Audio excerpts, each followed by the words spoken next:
Are you starting a podcast and you want to sound crystal clear while you're talking that talk? Don't worry about it. I got something for you, and it's called the Vocaster. And you might say, Dave, why do I need a Vocaster if I already have a Scarlett or a similar interface? It's a very good point. Don't worry about it. We got you covered. Let's get to it. Hey, what's up guys? This is Dave from Digital DJ Gear here, and today I want to talk to you about the Vocaster audio interface range from Focusrite. The Vocaster range is going to be a set of audio interfaces that have been designed specifically for podcasting. So you'll definitely see some features on the Vocaster you won't see on traditional interfaces. And if you are a Scarlett owner currently, or if you have a traditional audio interface already, you might say, well, David, why do I need to get a Vocaster? I think the feature set will really make sense once I go into it a bit more, but definitely recommend getting a Vocaster if you are making a podcast or thinking about starting a podcast, whether you're new to the space or you're a seasoned veteran. The functionality and the tactile capabilities of this guy really makes sense to have. So let's get into it. Before we jump in, please like this video, subscribe to the YouTube channel, and turn on notifications for more videos from Digital DJ Gear. In true fashion of Focusrite, they did release an actual range of products for the Vocaster range. In this case, there's two audio interfaces, a Vocaster 1 and a Vocaster 2. The one thing I've always loved about Focusrite is that when it comes to a range of interfaces, the quality is the same amongst all of them, right? So whether you hit the smallest one or the biggest one, the quality you'll have as far as input, output, that sort of stuff will be the exact same. The only differences will be how many inputs or outputs you have on the physical device. So in this case, the Vocaster 1 has one mic preamp on it, hence the name, and the Vocaster 2 has two mic preamps on it. Very simple, very easy. So let's start with Vocaster 1.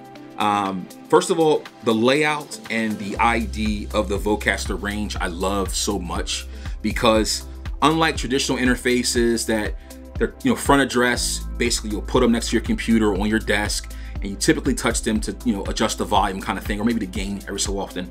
This piece is designed to be close to the user, give you the ability to make changes on the fly and do adjustments as you would in a recording setting like a podcast, right? So first things first, you'll notice that you have two big knobs on top here. This encoder will be for your input for your mic. I love the fact that you have the lighting on the side of this to show you what your levels look like. So green's always good, yellow means slow down, red means stop, back it all back. So again, traditional red, yellow, green, easy to understand. I love how Focusrite also made the naming of the inputs host, and in this case just host for the Vocaster 1, but on the Vocaster 2 it's host and guest, but we'll get to that in a second. Easy to understand. There's not too much jargon that a newbie wouldn't be able to comprehend. It's very, very simple. Again, ease of use being one of my favorite things about Focusrite products. It sticks true to that, okay? I love the fact that if you're not accustomed to setting your gain levels and you're not quite sure where my gain should be, there is an actual auto gain button on this guy. You press it, hold it, and basically speaking to your microphone for 10 seconds, the interface will recognize the level, set the gain accordingly, and boom, you're done. So no guesswork needs to be done there. You also have this really cool feature of these enhancement presets. You get 4 of them, and the 4 of them sound very distinctly different, and based upon your voice type, or what kind of response your voice has when talking to the microphone, you can find one of those that really fits you really well. You're not worrying about adding the EQ in your DAW, that sort of stuff, to carve or create a sound. These presets do a really good job doing it for you. There's also going to be a mute button on top as well, in case you have to mute while someone's talking outside from yourself, be it on a phone call, that sort of thing, and reduce the ambient noise in your actual feed, which is nice. You do have a pot here to control the output for your headphones, which has a headphone connector on the front, and then it also controls the output for your main outputs for your speaker monitors as well. So this is where it gets cool, right? So when you say, I have an audio interface, I can do podcasting with that, why do I need a Vocaster? Well, this is where Vocaster shines, okay? You're gonna have, obviously, you're gonna see your mic preamp on the rear. You'll see your 48V Phantom power for your condenser microphones. But the distinction between Vocaster and a traditional interface will be this guy here. This is a TRRS connection, which is tip ring ring sleeve. That's for your cell phone. You're enabled to connect your cell phone and bring a call directly into your podcast. You could do this with another interface, but it's just not as simple as connecting a 3.5mm TRRS cable to your phone and having that go directly into your feed. Again, Vocaster shines with that. There's also a great feature as far as having a TRS 3.5mm output on it. This output can go from your interface to your camera, so you can record your audio from your interface to your video, have that be in sync, and it will save you a ton of time in post, by meaning that you'll have the quality sound of your Focusrite interface into your camera. You don't have to buy an external microphone for your camera. You can plug right in and utilize this audio to your video. And that's a big game changer if you're a content creator and you're doing, you know, multiple podcasts and that kind of stuff. Having really good audio is probably right there next to having good video, especially nowadays with podcasts being mixed medium, and the fact that you may want to have your podcast video style on YouTube and then offer the audio on a DSP, that sort of stuff. But again, super easy to use. It does have a control software very similar to what your Scarlett would have. Again, simply shows you all of your inputs and outputs. You can adjust your levels in there as well. I love the fact that on an interface this size, you also get loop back.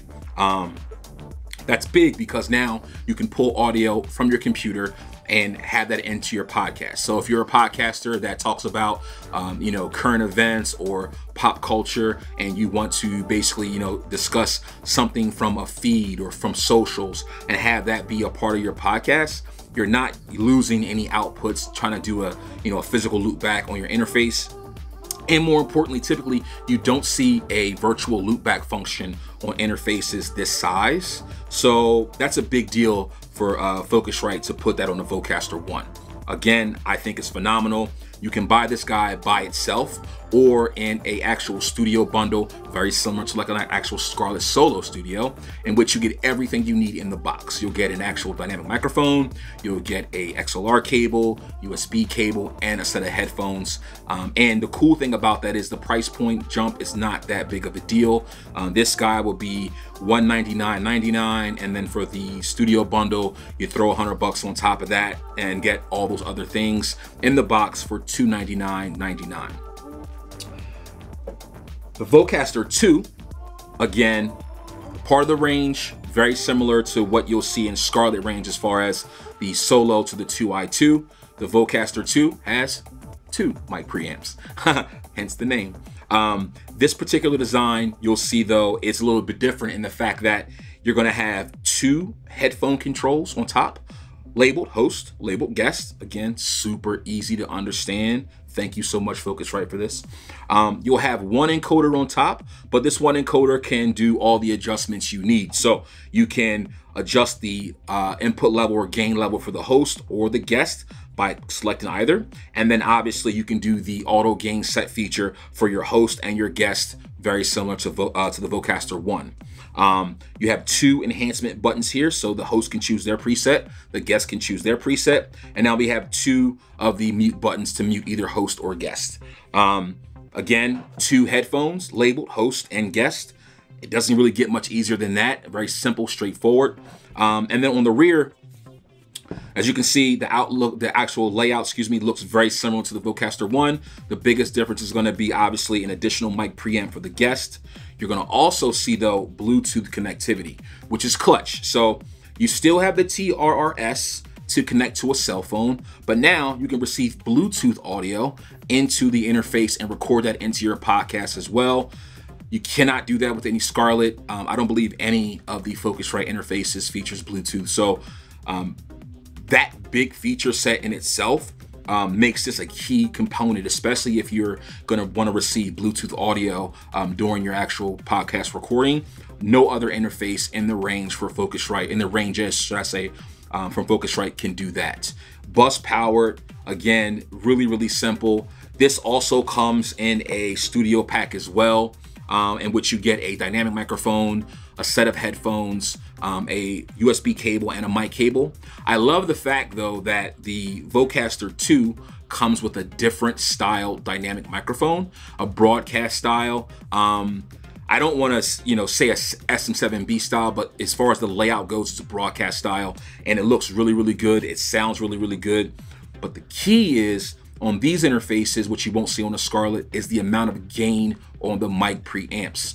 So I believe a Scarlett Solo or 2i2, the gain's around 50 dB, 56 dB-ish, I believe, roughly. With the Vocaster range, you get 70 dB of gain. So no need for a cloud lifter. If you do have the studio bundle, obviously the dynamic microphone that comes with the interface in the studio bundle can be powered by the amount of gain you have on the interface. But if you do use a 7B or another style of dynamic microphone that's a gain hog, you don't have to go out and buy a cloud lifter or fed head or some other means of injecting clean gain into the path. And you don't have to worry about, you know, maxing out your gain pot and having that gain hiss, because there's plenty of gain here for your microphones. This guy is going to be priced at $299.99, and then again, you do have a slight price bump when getting the studio package. In this case, the studio is going to be at $499.99. So you think, why can't I just figure out the workarounds to do this with my Scarlett? Or better yet, you say, well, why would I want to get a Scarlett over a Vocaster if it has all this stuff already?